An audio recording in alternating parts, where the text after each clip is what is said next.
The Falcons lost last weekend but were far from disgraced against the North Melbourne Giants. It's back-to-back matches at home this weekend. The clash against Perth set to be a battle of two big, tough forward lines. Newcastle not only has the benefit of the home court advantage, but will be buoyed also by the memory of last year's victory. In their last match against Perth, the Falcons won 96-91. The Newcastle Rugby League kicks off round 3 of the competition with a twilight meeting between Lakes and Cessnock tomorrow. In other games, Central hosts Waratah Mayfield, North Nelson Bay plays Toronto, Maitland meets Curry, while Souths and West tackle the match of the round. Both sides entered the game with 1 win and 1 loss from their last 2 matches. The Lions coming off that 10-point loss to Lakes, while West come off a win over Curry. All Sunday matches in the NBN Soccer League. Toronto host Belmont Swansea, while there are home games also for Cessnock, Easts, Highfields and Wallsend. And 4 games in the Newcastle Rugby Union. Hamilton will try and keep its undefeated record intact against Singleton. The Waratahs play Wanderers, Uni meet Muswellbrook, while East and Merewether Carlton complete the round. Jonathan Upton, NBN News.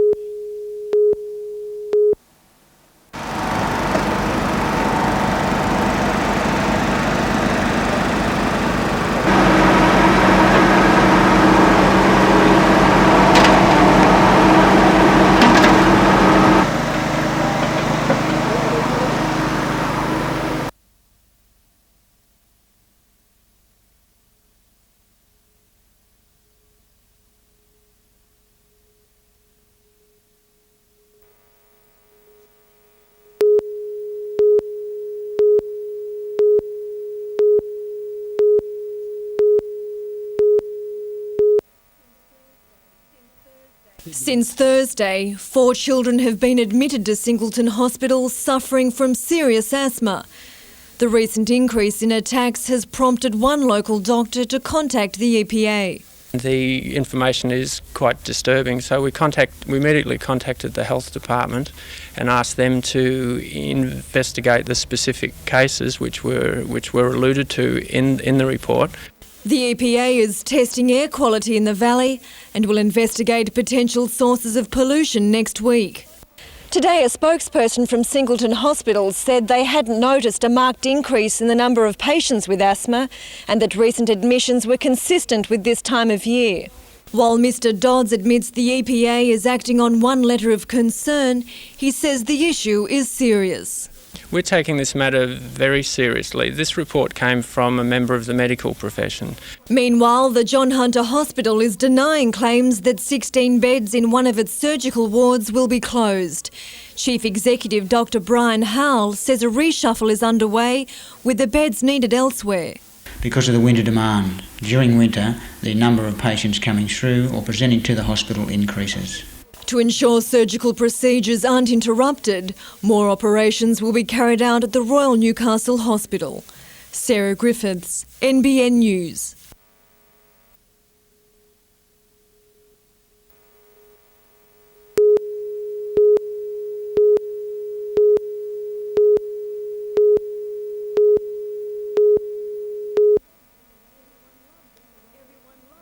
Everyone loves a parade, and at Raymond Terrace this afternoon they turned out in their thousands to support a local youth and community group.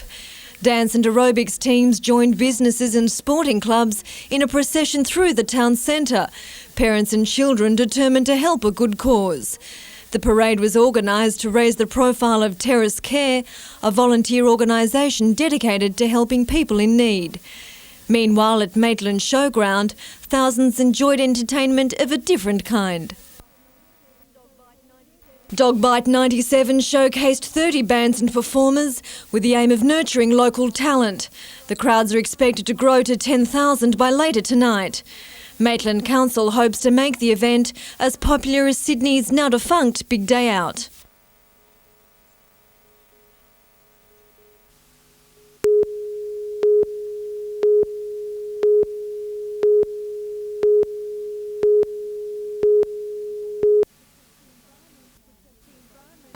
The Environment Protection Authority is now testing air quality in the Singleton region, trying to pinpoint the source of the pollution. It's received reports of odours and smouldering coal dumps. It was alerted to the asthma increase by a local doctor alarmed by the rise. The EPA is now considering including Singleton in a statewide program, which consistently monitors air quality. At the moment, Armidale, Lithgow and Orange are involved in that scheme. We will be looking closely at the other sources, not just the more obvious larger point sources, and if it does turn out to be something like that, then yes, we will be including it in our wider statewide program. The EPA is also looking at an education campaign focusing on wood heaters. It says they greatly contribute to air pollution if not used correctly. When they tone it down at the end of the day and they wind back the air on it to allow it to smoulder, that's when incomplete burning occurs, and that's when the emissions that are likely to trigger asthmatics and other people with respiratory problems. The Health Department says it's taking the report seriously and will be involved in the investigations. Jenny Crouch, NBN News.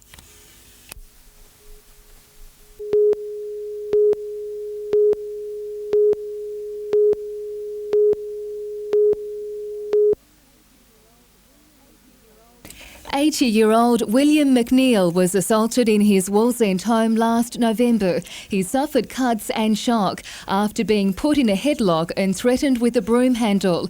18-year-old Carl Armstrong and 19-year-old Scott Hall were convicted of assault in Newcastle's District Court earlier this month. The judge has now asked the court officers to prepare a report detailing the pair's suitability for home detention. How in heaven's name can you have two offenders armed with broom handles who seriously assault an elderly man at the age of 80 in his own home can be classified as a non-violent offence and would qualify for home detention? Both Mr McNeil and his assailants live at Wallsend, and Mr Gallagher, a former policeman, fears the pair could be serving their time just houses away from the elderly victim. I'd like to know what the victim feels about his offenders, his attackers I should say, living within a very short distance of him and serving their time of imprisonment at their homes within that very short distance. Mr Gallagher says the current home detention laws clearly need to be amended so any person convicted of a violent crime doesn't qualify for home detention. He says the government has little choice if it's serious about reducing crime in the community. Jenny Crouch, NBN News.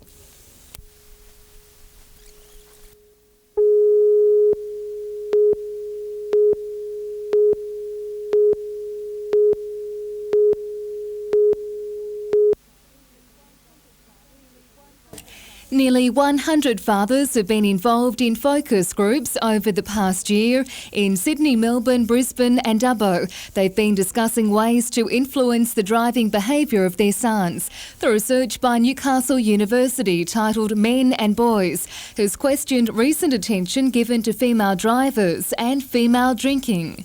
Boys are killed, for example, in New South Wales at something like 3 times the rate. This is young men. Of girls. For groups like motorbike riders, it's 11 times the rate. And boys do a whole lot of things around cars that girls just don't do. The program has shown fathers are worried about their sons driving, today's road conditions and the influence of marijuana and alcohol. We hope that groups like the NRMA and the Road Traffic Authority will take up fathers as a group, because one of the things that was clear was that fathers are never consulted as a group. I mean, the general public gets consultation sometimes, but nobody thinks of fathers. And because we're interested in influencing sons, fathers are one group we should be talking to in the community. The research has been made possible by a $40,000 contribution from the NRMA. The findings will now be presented to the Australian College of Road Safety Conference on Young Drivers at Parliament House in Sydney on Wednesday.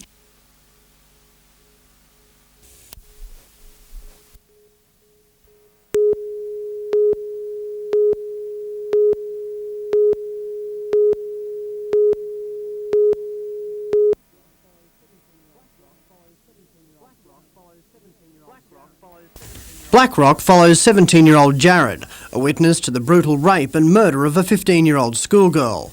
The film, while a fictional account, is based on the 1989 murder of Newcastle schoolgirl Lee Lee. The girl's naked body was found dumped in Bitu bush off Griffith Avenue on Stockton Beach. Whether we should have made it or shouldn't have made it, I believe the film has a very positive effect, and I would hope that the film being widely screened throughout Australia may stop another Lee Lee tragedy occurring. Blackrock had its Australian premiere in Newcastle this evening. Filmed in and around the city last year, the movie explores how one community deals with its tragedy and the ensuing conspiracy of silence. I hope they go away thinking that it's not okay just to stand by and watch things happen. The movie has already earned rave reviews at the prestigious Sundance Film Festival in the United States, the launching pad for Shine. Blackrock is now angling for an American cinema release. Sundance certainly got a lot of people nibbling at it, and we've had a few offers, but they're not good enough. But we have one company that would be absolutely perfect, and they're having test market screenings in America right now. Blackrock opens nationally on Thursday. Phil Hind, NBN News Late Edition.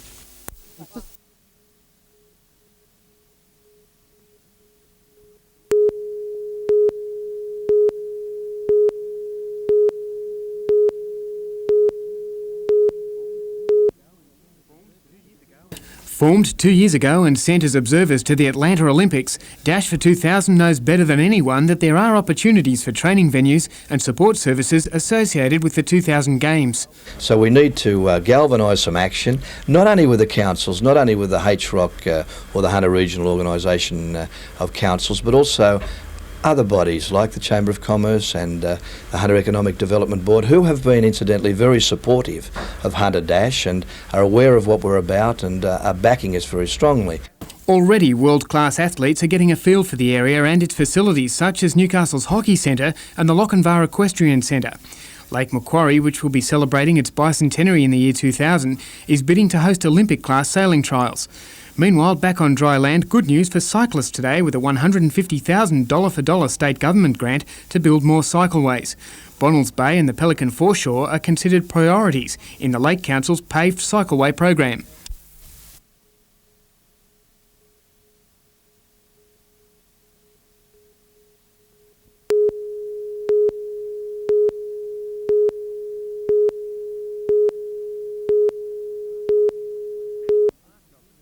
National Parks officers and rescue volunteers descended on Boat Harbour in a bid to relaunch a distressed whale into the sea. The operation had been swift, precious minutes counted as the whale was transferred from an open stretch of Newcastle Bight. It's a pilot whale. We believe it's a short fin pilot whale, about 4.5 metres long, probably about just under a tonne in weight. The whale was first spotted off Barooby Point about 11 o'clock. Around about 3 hours later, the rescue mission is well and truly underway. The well-practiced routine was carried out with a minimum of fuss. A small crowd gathered hoping to see the whale on its way. Orca's here, the Orca organisation, they're helping us, and we've got two of the local vets, Rod Starr, coming down to do that assessment, and hopefully after that's done we'll be able to have a much more better picture of what we can do with this whale for the next 10 to 12 hours or whatever.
Facing a budget blowout, management at the John Hunter Hospital told nursing staff that 24 full-time jobs would have to go. Outraged, nurses today vowed to fight the cutbacks with industrial action. They have basically been working very hard for a long time, and any threat to reduce further nursing staff is unacceptable. Effective from today, nurses have placed a ban on carrying out administration tasks not essential to patient care. The emergency department, one of the busiest in the state, will be the hardest hit. Nurses have long claimed the department is badly understaffed and overcrowded. The branch is hopeful that the public and the patients will not be affected by this, and they are hoping that there will be a resolution with management. If negotiations fall through on Thursday, the nurses will stop work at 11 a.m. Monday until a resolution is reached. Simone Cobb, NBN News.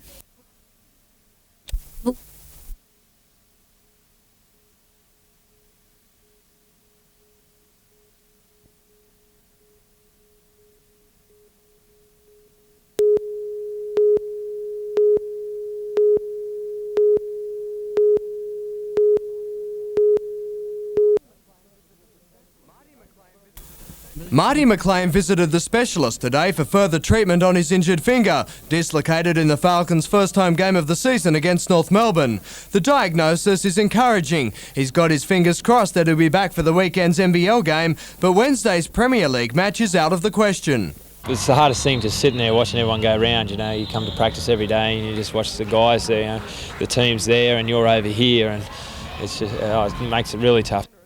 The Falcons play Penrith in the Premier Cup semi at Bankstown. It's a bit of a shame that Illawarra forfeited their match. I would have liked to have played an NBL team, but you know, we're starting to learn the attitude. It doesn't matter who you play. The main thing is that we come out and play with the same intensity all the time. Next up, the home game against Townsville. After consecutive losses in the competition, Dennis has an appetite for getting back on track. I think it's important that we start to learn that you know, when it's time to get tough, it's time when we dig in and you know, really show how good we can be. A win will make it 2 from 4. Jonathan Upton, NBN News.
It's been a long time coming, 23 years in fact, since Cessnock Council first floated the idea of a heavy vehicle bypass. Councillors and business people want trucks out of the main thoroughfare, Vincent Street, to make the area more attractive to shoppers. We don't have time to wait forever to do this. The town's dying, we need to revitalise it, and I think there's no time like the present to start it. Tonight, Council is expected to finally decide on a route for the bypass, the favoured route. From the southern side of Kersley, round behind Kersley, straight across near the Aberdare Cemetery, across Maitland Road, come back out on the Brankston Road at the Brankston end of Nalkabar. The bypass will take 4 years to build. In the meantime, Council has to redirect heavy vehicles. Despite the weight of community opposition, Council is looking at using nearby Cumberland Street. Residents say it's an inappropriate option. What we really need to do is do an EIS on those routes to see what impacts is involved in it and have public consultation. Blake Doyle, NBN News.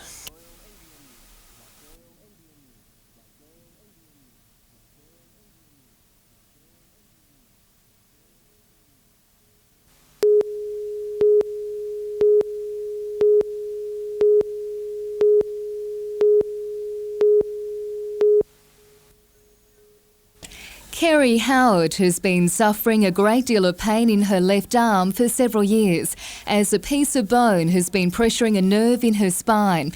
The pain forced her to take several weeks off work, but she didn't want to travel to Sydney for the operation and be away from her family. Kerry was able to have the delicate operation locally with the return of Dr. Nicholas Little from a leading American clinic.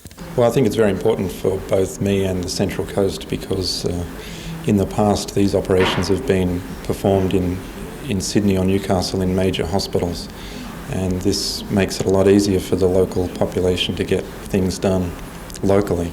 Neurosurgery is usually conducted at major teaching hospitals in Sydney or Newcastle and rarely in regional areas like the Central Coast. Kerry says she was walking a day after the operation and is now looking forward to getting on with her life without pain.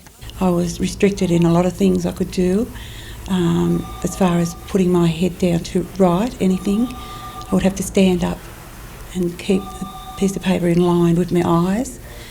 Housework, just couldn't do that. Look, there's so many things I can do now that I couldn't do before.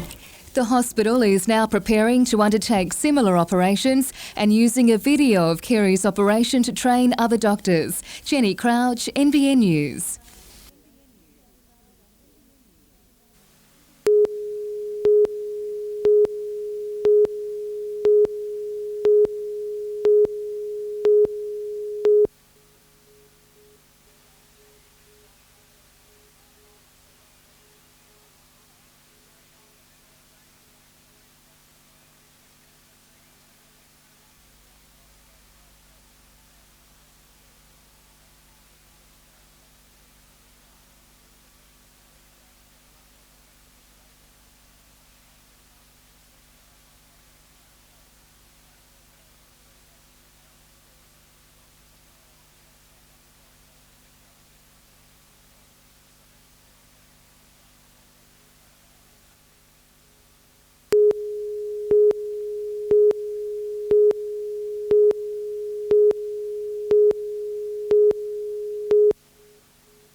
Funded by the federal government, the program is based on a Tasmanian scheme which has enlisted mentors to help businesses survive and encourage static companies to grow. In less than 2 years, the Tasmanian model has helped more than 500 firms and created more than 100 jobs. On the Central Coast, the scheme is being supported by the Area Consultative Committee. The first step, of course, is to help small businesses survive and grow so that they can offer more opportunities, particularly for young people. The scheme is aiming to assist 150 businesses a year on the coast, and it's budgeting to save at least 2/3 of those. Ray Lyon says it's estimated that each small business failure costs the community $100,000. The cost is more than just the social cost. It's to do with loss of tax revenue. It's to do with the debts left behind when small businesses fail. Certainly the social welfare dependency. The Coast program now needs the backing of leading business people who are prepared to donate their skills and experience to create jobs. Ray Lyon is hoping to have a team of 50 mentors working on the scheme within the next 12 months. Jenny Crouch, NBN News.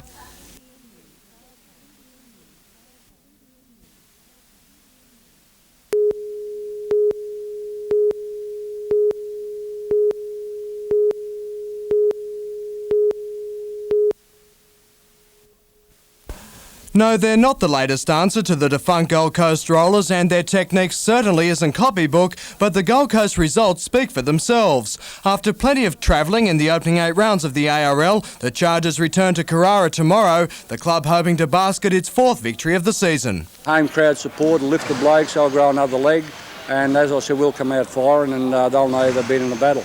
The opposition is Newcastle, and while the Knights have the best defensive record in the competition, Phil Economidis is also wary of their attack.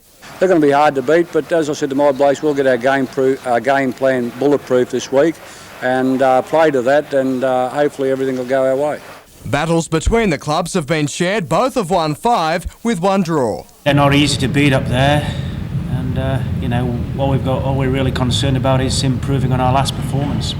That was a grinding win over Illawarra. The Knights team is unchanged. Gold Coast doesn't have the same continuity from its clash with Parramatta. Marty Bella is out in the forwards, while in the back line, Andrew King returns as fullback and John McKelleher moves into the centres. Saturday night's replay on NBN at 9:30.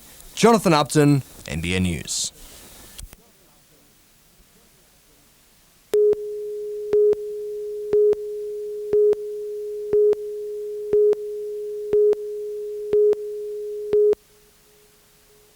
It's been a solid start to the season for Newcastle. After running riot in their first home game of the season with a thumping victory over Penrith, they followed it up with a 1-point loss to Randwick. The focus is now on Canberra, and with the number of kookaburras out for representative duties, the Wildfires are planning to strike.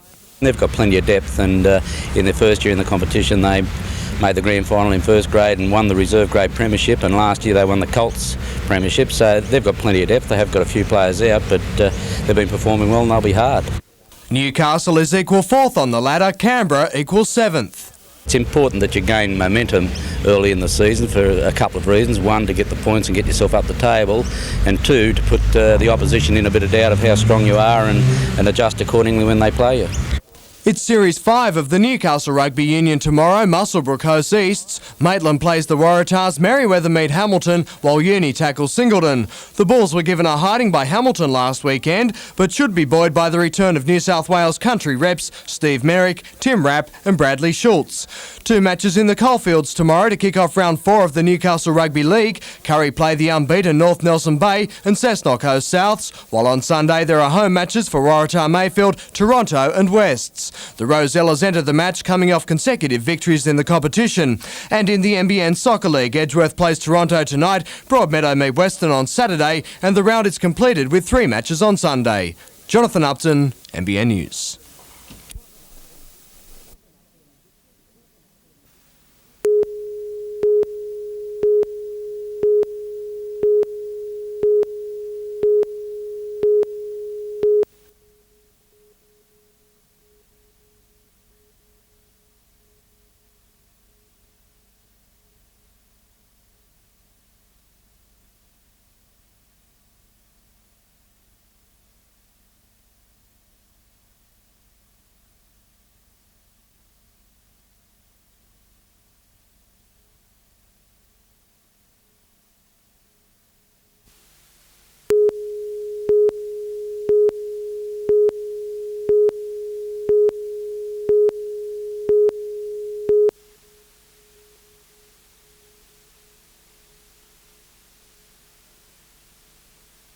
Extremely disappointed, mate.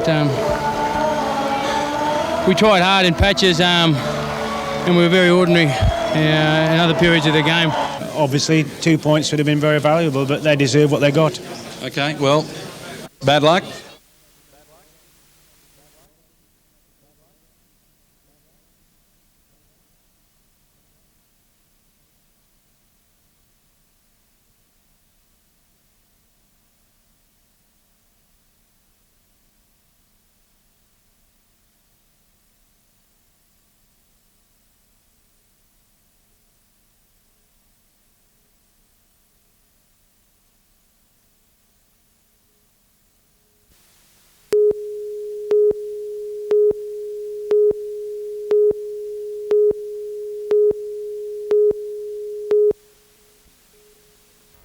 The Battle of the Coral Sea was the largest naval war ever fought near Australian shores during some of the darkest days of World War II.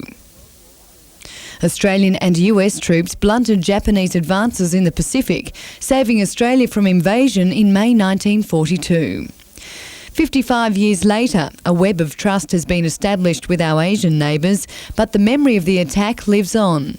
Well, they were very frightening, I would say. I mean, we don't realise. What brings back to me very vividly how close we were to being invaded.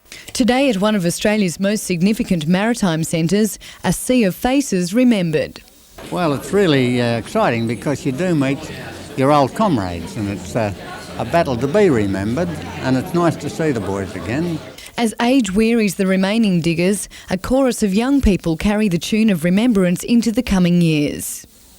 Vanessa Spark, NBN News.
In a city that's had its fair share of hard times, welfare agencies are bracing themselves for the social consequences of BHP's decision.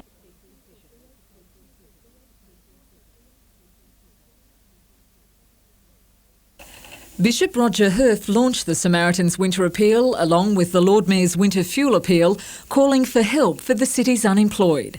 The figure due to rise by more than several thousand over the next few years. Given that climate, an increase in family breakdowns, sometimes resulting in homelessness, has been identified as a serious social problem. The Family Advocacy Service, also launched today, is one of 7 in the state to be funded by the federal government. Well, the service will offer mediation with parents. It will offer young people the opportunity to have an advocate in regard to their parents, and also for parents to have an advocate. There seems to be a lack of services which have assisted parents in their own grief and pain.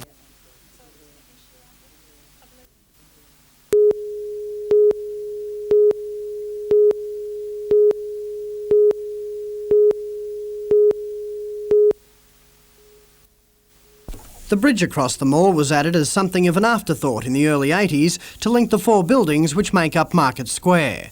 Now shrouded in scaffolding and hoardings, its architectural day has come and gone. I think most people would agree that it is quite a dated, inappropriate structure, very much a 70s structure, which is not in keeping with the beautiful heritage buildings in the mall. The demolition, expected to take 2 weeks, was flagged in the council's mall revitalisation plan as a way of restoring views the length of the mall and across to the harbour foreshore. The $500,000 cost is being borne by Market Square's owners. It's a gesture mall traders say city officials should pick up on as they consider priorities in the upcoming budget. Retailers want council to continue spending on the mall upgrade following the completion of Stage 1. Let's get it finished. Let's do what we've done down here and let's complete the mall because everyone thinks it's fantastic. It remains to be seen whether the removal of the bridge encourages more shoppers back into the city heart. If nothing else, the completion of Stage 1 has signalled a renewed confidence in Newcastle's beleaguered commercial centre. I do believe there's a lot more positive outlook in the mall today than there was quite a few years ago. Phil Hind, NBN News.